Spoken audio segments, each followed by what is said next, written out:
اس خبر نے دہشت کی ایسی لہر دوڑائی کہ لوگ اپنے مال و متاع چھوڑ کر جان بچانے کے لیے مختلف راستوں سے فرار ہونے لگے۔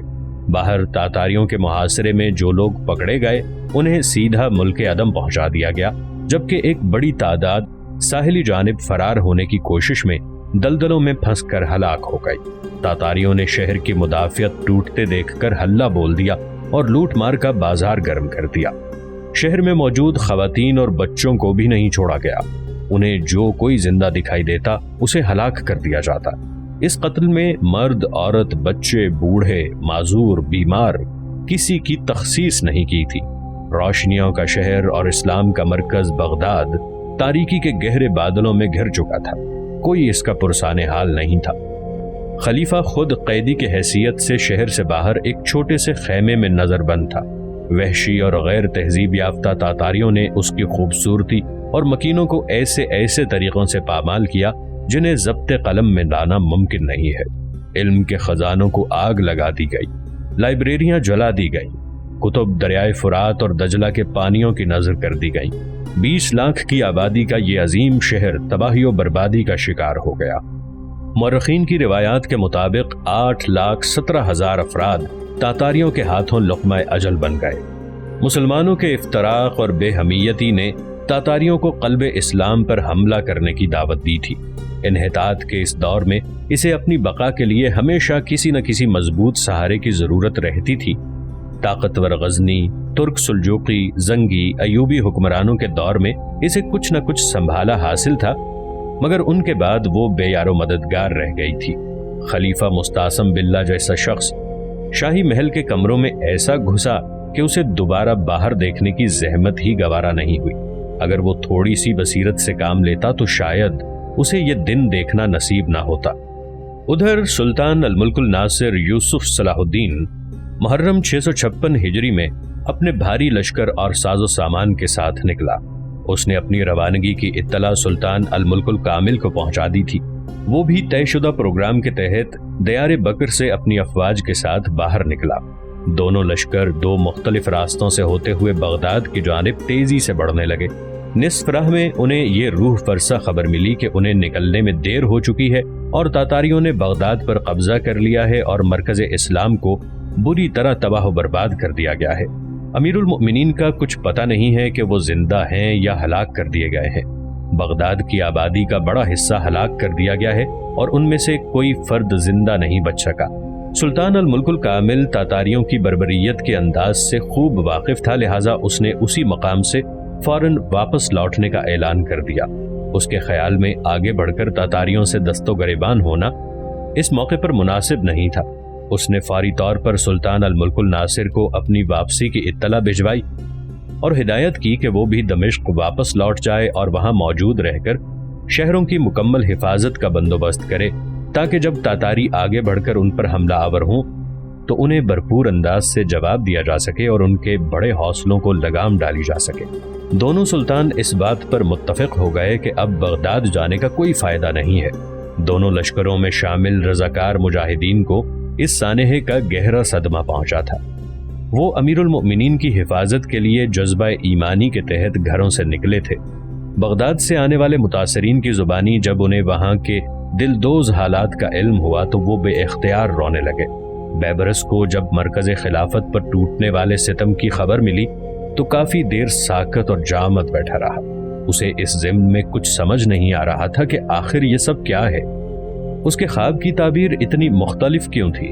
جب خلافت کی حفاظت کے لیے اسے منتخب کر لیا گیا تھا تو پھر خلیفہ مستعصم باللہ تاتاریوں کے ہاتھ کیسے لگ گیا؟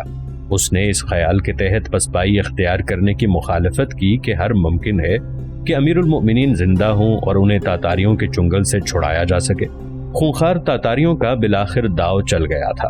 سلطنت خوارزم کے بعد اسلام کا دوسرا بڑا خطہ تباہی و بربادی کا شکار ہو چکا تھا۔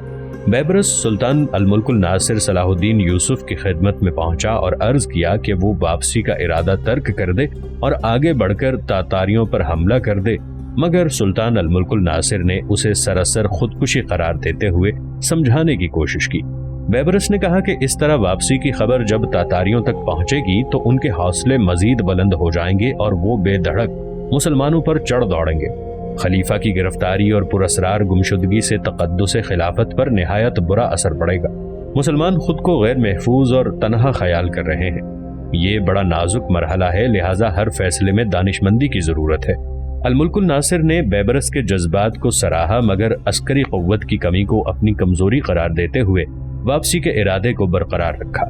اس کی رائے میں بغداد کے ساتھ جو کچھ ہونا تھا وہ ہو چکا ہے، اب زیادہ ضرورت اس امر کی تھی کہ تاتاریوں کو بغداد کے بعد آگے بڑھنے سے روکا جائے، اور یہ کام اپنے شہروں میں محصور رہ کر زیادہ عمدگی سے انجام دیا جا سکتا تھا۔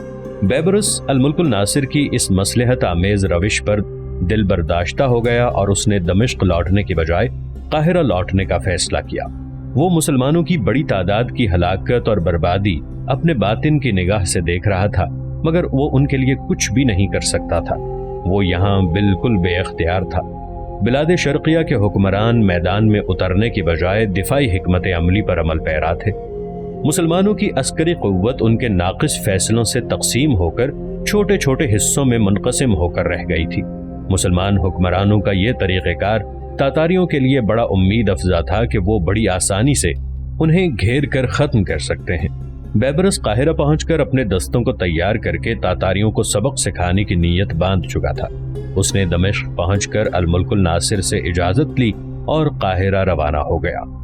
ادھر تاتاریوں کی غارت گری اور بربریت کی داستانیں بغداد سے نکل کر اطراف میں پھیلتی گئی۔ لوگوں نے تاتاریوں کے سیل کو عذاب الہی قرار دیا اور حضرت عبداللہ بن عباس رضی اللہ عنہ کے قول کی تکمیل سے تعبیر کیا۔ تاریخ مقدسی میں ہے کہ ایک دن حضرت عبداللہ بن عباس رضی اللہ عنہ نے قسم کھا کر کہا تھا کہ خلافت میرے فرزندوں کو ملے گی، پھر ان کی عزت و دولت پر سرخ ترک غلبہ پا لیں گے، ان کے چہرے ایسے ہوں گے جیسے کہ چوڑی ڈھالیں۔ اس بارے میں علماء کرام یہ تعویلیں پیش کر چکے تھے کہ یہ ترک مسلمان ہوں گے، مگر جب تاتاری فتنہ ان پر ظاہر ہوا تو وہ اپنا سا منہ لے کر رہ گئے۔ ہلاؤ خان کے پاس قاہن اعظم منگو خان کا یہ فرمان پہنچ چکا تھا کہ بغداد پر قبضے کے بعد اگر خلیفہ مستعصم باللہ تمہارے قبضے میں آ جائے تو کوشش کرنا کہ اسے ہلاک نہ کیا جائے، کیونکہ اس فعل سے ہمارے ماتحت مسلمانوں میں بے چینی پھیل جائے گی اور وہ ہمارے خلاف اٹھ کھڑے ہوں گے۔ ان میں ہمارے بھائی بھی شامل ہیں۔ میں نہیں چاہتا کہ ہم کسی غیر ذمہ دارانہ فعل سے آپس میں لڑنے جھگڑنے لگیں۔ البتہ اگر خلیفہ کی ہلاکت ناگزیر ہو جائے تو بھی سوچ سمجھ کر فیصلہ کیا جائے۔ ہلاؤ خان چاہتا تھا کہ خلیفہ کو ہلاک کرنے کے بجائے نظر بند رکھا جائے، کیونکہ اس کے لشکر میں موجود مسلمانوں نے اسے یہ باور کرایا تھا کہ خلیفہ کا تعلق خاندان نبوت سے ہے، اور اگر ہلاؤ خان نے خلیفہ کا خون زمین پر بہایا تو وہ اور تاتاری لشکر خوفناک عذاب کا شکار ہو جائے گا اور ساز و سامان کے ساتھ زمین میں دھس جائے گا۔ ان مسلمانوں کی یہ خواہش تھی کہ خلیفہ مستعصم باللہ کو کسی طرح زندہ رکھا جا سکے۔ سب کو خلیفہ کے قتل میں توقف مناسب دکھائی دے رہا تھا۔ امیر موصل بدر الدین لولو کو جب ہلاؤ خان کے اس فیصلے کے بارے میں علم ہوا تو وہ خود ہلاؤ خان کے پاس پہنچا اور سمجھاتے ہوئے کہا کہ یہ سب باتیں توہم پرستی کی علامت ہیں۔ خلیفہ کے قتل سے کوئی عذاب نہیں ٹوٹے گا۔ اگر خلیفہ کو زندہ رکھا گیا تو جو مسلمان اس وقت تاتاری لشکر میں شامل ہیں وہ دوسرے علاقوں کے مسلمانوں کے ساتھ مل کر اپنے خلیفہ کو تاتاریوں کے چنگل سے چھڑا لیں گے، اور پھر آپ کو کسی قیمت پر زندہ نہیں چھوڑا جائے گا۔ امیر موصل کی بات سن کر ہلاؤ خان سوچ میں پڑ گیا۔ ہلاؤ خان کو صاف دکھائی دے رہا تھا کہ آنے والے دنوں میں کچھ ایسا ہی ہوگا۔ اگر خلیفہ زندہ رہا تو مسلمان خروج کریں گے، اور اگر اسے تلوار سے ہلاک کیا گیا تو اس کا خون زمین پر گرے گا تو قیامت خیز زلزلہ تاتاریوں کو نیست و نابود کر دے گا۔ اس نے اپنے مسلمان وزیر نظام الملک نصیر الدین طوسی سے اس بارے میں رائے دریافت کی۔ نصیر الدین طوسی نے ہلاؤ خان کے دل سے خوف کا اثر زائل کرنے کی پوری کوشش کی اور اسے یہ سب محض وسوسہ بتایا۔ اس نے کہا کہ حضرت یحییٰ علیہ السلام تو پیغمبر خدا تھے، جب ان کا خون ناحق بہایا گیا تھا تو ایسا کچھ نہیں ہوا تھا۔ حضرت امام حسین رضی اللہ عنہ کو جب میدان کربلا میں شہید کر دیا گیا تھا تو بھی کوئی زلزلہ نہیں آیا تھا۔ ایسا عقیدہ سراسر سادہ لوحی پر مبنی ہے۔ نصیر الدین طوسی کی بات سن کر ہلاؤ خان سوچ میں پڑ گیا۔ اس نے خلیفہ کو زندہ رکھنا مناسب نہیں سمجھا، لہٰذا اس نے خلیفہ کو قتل کرنے کا دوسرا طریقہ اختیار کیا اور کپڑے رکھنے والے چرمی تھیلے میں خلیفہ کو بند کر کے اپنے سپاہیوں کو حکم دیا کہ وہ اسے ٹھوکریں مار مار کر ہلاک کر دیں۔ اس امر کا خاص خیال رہے کہ خلیفہ کا خون زمین پر گرنے نہ پائے۔ صرف 4 دن کی نظر بندی کے بعد خلیفہ مستعصم باللہ 4 صفر 656 ہجری کو نہایت بے دردی سے ہلاک کر دیا گیا۔ ہلاؤ خان نے جس دھوکے سے بغداد پر قبضہ کیا تھا اسی دھوکے سے خلیفہ کو امان دینے کے بعد ہلاک کر دیا تھا۔ خلیفہ کی ہلاکت کی خبر سے تاتاری لشکر میں موجود مسلمانوں میں بے چینی پھیل گئی۔ وہ خلیفہ کو ہر حال میں زندہ رکھنے کے متمنی تھے، مگر ہلاؤ خان کی چالاکی سے ان میں پژمردگی پھیل گئی۔ انہوں نے ہلاؤ خان کو ہلاکو خان کہنا شروع کر دیا۔ جب اس نئے نام کی بابت ہلاؤ خان کو معلوم ہوا تو اس نے وزیر نصیر الدین توسی سے دریافت کیا کہ اس نام سے کیا مراد ہے، تو وہ ہنس پڑا اور کہنے لگا کہ تو واقعی ہلاکو ہے، کیونکہ اس وقت تیری ہلاکت خیزی سے زمین و آسمان پناہ مانگ رہا ہے۔ ہلاؤ خان کو یہ جملہ اتنا بھایا کہ اس نے خود کو ہلاکو خان کہنے کا فرمان جاری کر دیا۔ سلیمان شاہ، مجاہد الدین ایبک، عز الدین کرد اور امیر ابو بکر محمد کو ان کے اقربا کے ساتھ ہلاکو خان کے سامنے پیش کیا گیا تو اس نے سب سے پہلے فتح الدین کرد اور مجاہد الدین ایبک کے سامنے ان کے اہل و عیال کو ذبح کیا اور پھر ان کی گردنیں اڑوا دی۔ اس کے بعد وہ سلیمان شاہ کی جانب متوجہ ہوا۔ ہلاکو خان نے سلیمان شاہ سے سوال کیا کہ کیا تم بڑے دور اندیش اور نجومی سمجھے جاتے تھے کہ تم نے اپنا مستقبل کیوں نہیں دیکھ لیا تھا، اور تم نے یہ کیوں پہلے سے نہیں دیکھا کہ تمہاری موت میرے ہاتھوں لکھی ہے؟ سلیمان شاہ نے ہنس کر جواب دیا کہ افسوس ہے کہ میرے سامنے امیر المؤمنین کی بد نصیبی تھی اور میرے ساتھ ساتھ سب لوگوں پر اسی بد نصیبی کے بادل چھا چکے تھے۔ ایسے میں مشیت عزدی سے فرار حاصل کرنا میرے بس میں نہیں تھا۔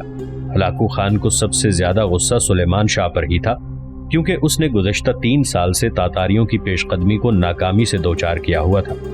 جہاں ہلاکو خان کو اس کی جرت اور بہادری سے متاثر تھا، وہیں وہ اسے زیادہ دیر تک زندہ نہیں رکھنا چاہتا تھا۔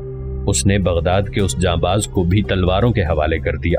مجاہدین ایبک، فتح الدین کرد اور سلیمان شاہ کے سر کٹوا کر موصل روانہ کر دیے گئے تاکہ انہیں دریائے دجلہ کے پل پر آویزاں کر دیا جائے۔ سلیمان شاہ امیر موصل بدر الدین لولو کا گہرا دوست تھا۔ جب امیر موصل نے اس کا بریدہ سر دیکھا تو وہ بے اختیار رونے لگا اور آسمان کی جانب دیکھ کر کہنے لگا کہ اے خدا، تو بے شک جانتا ہے کہ میری دشمنی صرف خلیفہ کے ساتھ تھی اور میں نے تیری خلقت کے لیے کبھی ایسا نہیں سوچا تھا۔ اپنی کوتاہیوں کے باعث میں جس دلدل میں پھنس چکا ہوں، اس سے نکلنا اب میرے اختیار میں نہیں ہے۔ اب تو ہی کوئی ایسی ہوا بھیج کہ جس سے تاتاریوں کے اس گروہ میں طاعون پھوٹ پڑے اور وہ ہلاک ہو جائیں۔ امیر ابو بکر محمد کو جب ہلاکو خان کے سامنے پیش کیا گیا تو وہ خاموش کھڑا رہا۔ ہلاکو خان نے اسے کچھ کہنا چاہا تو ابو بکر محمد خود ہی بول پڑا کہ تو خائن ہے، مجھے تجھ سے کسی اچھائی کی توقع نہیں ہے۔ تو میرا خون بہانا چاہتا ہے تو جلدی کر تاکہ میں بھی اپنے لوگوں کے ساتھ جا ملوں۔ ہلاکو خان نے یہ سن کر اس کی گردن اڑانے کا حکم جاری کر دیا۔ یہی سلوک بارگاہ خلافت کے دوسرے امراء اور اکابرین کے ساتھ کیا گیا۔ امیر المؤمنین کے عیال میں سے صرف ایک چھوٹا سا بچہ زندہ بچا تھا۔ ہلاکو خان بغداد کے تمام اموال اور خزانوں پر قابض ہو چکا تھا، جن کی مقدار کے بارے میں مختلف روایات موجود ہیں۔ ہلاکو خان یہ مال اور خزانے دیکھ کر مبہوت رہ گیا۔ اس نے مال غنیمت کو حصوں میں بانٹ کر ایک بڑا حصہ قائن اعظم منگو خان کی خدمت میں بھیجا اور کچھ خاص اور قیمتی اشیاء بطور تحفہ برقائی خان کو روانہ کی۔ امیر المؤمنین کی بعض بیویاں، لونڈیاں اور بیٹیاں بھی قائن اعظم کے پاس روانہ کر دی گئیں۔ جب ہلاکو خان بغداد کو لوٹ چکا اور خلق خدا کو شہید کر چکا تو اس نے اپنے محسن اور مددگار کو بلوا کر بچا کچا بغداد اس کے حوالے کر دیا۔ اس کے ساتھ ایک معمولی تاتاری کو بطور نگران مقرر کر دیا۔ وزیر ابن القمی خلیفہ کے ساتھ ہلاکو خان کے لشکر میں آ چکا تھا۔ اسے بغداد کی تباہی کے بارے میں کچھ خبر نہیں تھی۔ خلیفہ کی موت پر اس نے کلمہ شکر ادا کیا اور نگران تاتاری کے ساتھ بغداد میں داخل ہوا۔ جلے اور گرائے گئے مکانات اور گلی کوچوں میں بکھری ہوئی گلی سڑی لاشوں کے انبار دیکھ کر ابن القمی غم و دیوانگی سے چیخنے چلانے لگا۔ وہ خود بھی یہ سب نہیں چاہتا تھا، اسے صرف خلیفہ کی معزولی اور اہل بیت میں سے کسی نئے خلیفہ کی تقرری کی خواہش تھی، مگر ہلاکو خان کو اس کی خواہش سے کوئی غرض نہیں تھی۔ ابن القمی نے بغداد کے بچے کچھ شہریوں سے واپس لوٹنے کی استدعا کی تاکہ بغداد کی اجڑی رونق کو بحال کیا جا سکے۔ ابن القمی بغداد کے انتظام سے فارغ ہو کر ہلاکو خان کی خدمت میں پہنچا اور اپنی وفاداری کا معاوضہ طلب کیا تو ہلاکو خان نے اس سے سوال و جواب کا سلسلہ شروع کر دیا۔ اس نے ابن القمی سے پوچھا کہ تجھے عزت، دولت اور اقتدار حاصل تھا، یہ سب تجھے کس سے ملے تھے؟ ابن القمی نے جواب دیا کہ مرکز خلافت سے۔ ہلاکو خان نے کورے انداز میں کہا کہ جب تو نے اپنے منعم کی نعمت کے حق کا کوئی پاس نہیں کیا تو میری خدمت کے لائق کیسے ہو سکتا ہے؟ ابن القمی اس کی بات سن کر لاجواب ہو گیا۔ اس نے مختلف حربوں سے اپنے عمل کو درست قرار دینے کی کوشش کی اور نظام الملک نصیر الدین طوسی کی جانب بے چارگی سے دیکھا، مگر اس نے بھی نظریں پھیر کر دوسری جانب کر لی۔ ہلاکو خان کے دربار سے رسوا ہو کر وہ شکستہ قدموں سے بغداد چلا آیا۔ اب بغداد تو موجود تھا، مگر اس میں پہلے سی رونق باقی نہیں تھی۔ ویرانی اور گہری خاموشی چھائی ہوئی تھی۔ بچے کچے لوگوں کے سہمے ہوئے چہرے اور آہو بکا کی پکار بغداد کی گلیوں میں دبے دبے انداز میں گونج رہی تھی۔ ابن القمی کو اپنے فعل پر سخت ندامت تھی، مگر وہ اب گزرے ہوئے وقت کو واپس تو نہیں لا سکتا تھا۔ صرف ایک ہفتے قبل کی بات تھی کہ وہ شان و شوکت اور تمکنت سے اپنے محل سے نکلتا تھا۔ اب کوئی اس کے استقبال کے لیے موجود نہیں تھا۔ خالی دیواریں اور لٹے پٹے محل اسے کاٹنے کو دوڑتے تھے۔ خلیفہ کے مقربین اور غلاموں کی ایک جماعت ہلاکو خان کی بربریت سے بچ کر دریائے فرات کی دلدلی وادی میں پناہ لیے ہوئے تھی۔ ان میں کچھ لوگ عام شہری بھی تھے۔ انہوں نے جمع ہو کر فیصلہ کیا کہ بغداد میں موجود نگران تاتاریوں پر شب خون مارا جائے تاکہ وہ خوفزدہ ہو کر بغداد سے نکل جائیں۔ انہوں نے 2 ماہ کے عرصے میں لڑنے کے لیے ساز و سامان اکٹھا کیا اور تیاریاں کرتے رہے۔ جب ان کی تیاریوں کا حال قرب و جوار کے لوگوں کو معلوم ہوا تو انہوں نے بھی رضاکارانہ خدمات پیش کر دی۔ ان لوگوں کی تعداد تقریباً 10,000 کے قریب پہنچ گئی تو انہوں نے خروج کیا اور بغداد میں داخل ہو گئے۔ انہوں نے بغداد میں موجود نگران تاتاریوں کو چن چن کر ہلاک کیا اور شاہی محل پر دھاوا بول کر ابن القمی کو گرفتار کر لیا۔ ابن القمی کا چہرہ دیکھ کر ان کے غصے کی انتہا نہیں رہی۔ اس کے چہرے پر صدیوں کے بیمار کے آثار دکھائی دے رہے تھے۔ مجاہدین نے اسے لاتوں اور گھونسوں پر رکھ لیا اور اتنا زد و کوب کیا کہ اس کی روح پرواز کر گئی۔ غدار اعظم ابن القمی اپنے بھیانک انجام تک پہنچ گیا تھا، مگر اس کی غداری سے جو نقصان ہو چکا تھا اس کی تلافی اب ممکن نہیں تھی۔ مسلمان اپنے مرکز کی تباہی کے بعد پراگندہ ہو چکے تھے۔ مختلف ریاستوں کے سلاطین سر جوڑ کر مقابلہ کرنے کے بجائے ہلاکو خان کی خدمت میں وفود بھیج کر اپنی جان بچانے کی کوشش میں مصروف تھے۔ مجاہدین کے اس چھوٹے سے لشکر نے بغداد میں ایک بار پھر قتل عام کا سلسلہ شروع کر دیا۔ ابن القمی کے ساتھیوں، رافضیوں اور نصرانیوں کے گھروں پر حملے کیے گئے اور انہیں قتل کر کے ان کے گھروں کو آگ لگا دی گئی۔ بغداد کی بچی کچی سہمی ہوئی رعایا نئے عتاب کے سامنے بے بسی کی تصویر بنی رہی۔ مجاہدین اپنوں کو ہلاک کرنے کے بعد تیزی سے بغداد سے باہر نکل گئے۔ مجاہدین کا یہ عمل ہلاکو خان کو اس قدر ناگوار گزرا کہ اس نے بغداد پر تاتاریوں کو کھلا چھوڑ دیا تاکہ وہ اس شہر کا وجود صفائے ہستی سے ہی مٹا دیں۔ ان بدمست تاتاریوں نے گھروں میں گھس کر بچوں اور عورتوں کو زبردستی باہر نکالا اور بیچ چوراہوں پر لا کر ذلیل کرتے ہوئے قتل کر دیا۔ بغداد کے باقی ماندہ گھروں کو گرایا جانے لگا۔ 40 دن تک یہ سلسلہ جاری رہا۔ پر رونق اور ہنستا کھیلتا بغداد کھنڈرات بن چکا تھا۔ ہلاکو خان نے بغداد سے بے فکر ہونے کے بعد سلطان الملک الکامل کی جانب توجہ کی۔ اس کے خروج کی خبر اس تک پہنچ چکی تھی۔ سلطان الملک الکامل اور سلطان الملک الناصر کی سرکوبی کے لیے اس نے اپنے لشکر کے 2 بڑے حصے روانہ کیے، جن میں سے ایک کی قیادت اس کے بڑے بیٹے بوقا خان کے ہاتھوں میں تھی۔ خلیفہ مستعصم باللہ کی ہلاکت کی جانگزاز خبر جب برقائی خان کے پاس پہنچی تو وہ تڑپ اٹھا۔ اسے جس امر کا اندیشہ تھا وہی ہوا۔ ہلاو خان نے نصرانیت کی خوشنودی کے لیے اسلامی مرکز پر حملہ کر کے مسلمانوں کی قوت ختم کرنے کی کوشش کی تھی۔ خلیفہ کی ہلاکت اور بغداد کی تباہی کا حال جب اس کے سامنے بیان کیا گیا تو بے تابی سے رونے لگا۔ وہ بار بار خود کو کوستا کہ اس کی حماقت اور سستی کے باعث خلیفہ اور بغداد پر یہ قیامت ٹوٹی ہے۔ اگر وہ بر وقت کوئی قدم اٹھا لیتا اور اپنے امراء اور سرداروں کی باتوں میں نہ آتا تو اسے یہ دن دیکھنا نصیب نہ ہوتا۔ مسلمان منگول امراء اور سردار بھی اس خبر پر گہرے غم سے دوچار تھے۔ وہ ابھی اس بارے میں آپس میں صلاح و مشورہ کر رہے تھے کہ ایسے حالات میں انہیں کیا حکمت عملی اپنانا چاہیے کہ تیسرے دن ہلاو خان کی جانب سے بھیجا گیا قافلہ سرائے پہنچ گیا۔ یہ ہلاو خان کی جانب سے بغداد کے مال غنیمت میں سے برقائی خان کا حصہ اور ہلاو خان کی جانب سے بھیجے گئے کچھ نادر تحفے لے کر آیا تھا۔ برقائی خان کو جب اس کی آمد کی اطلاع دی گئی تو وہ فرط تیش سے بے قابو ہو گیا۔ اس نے ان لوگوں کو شرف باریابی بخشنے کی بجائے فوراً ان کے سر گردنوں سے جدا کرنے کا حکم دے دیا۔ مسلمان منگول پہلے سے ہی گہرے صدمے سے دوچار تھے کہ ہلاو خان کی اس تمسخرانہ حرکت پر بھڑک اٹھے۔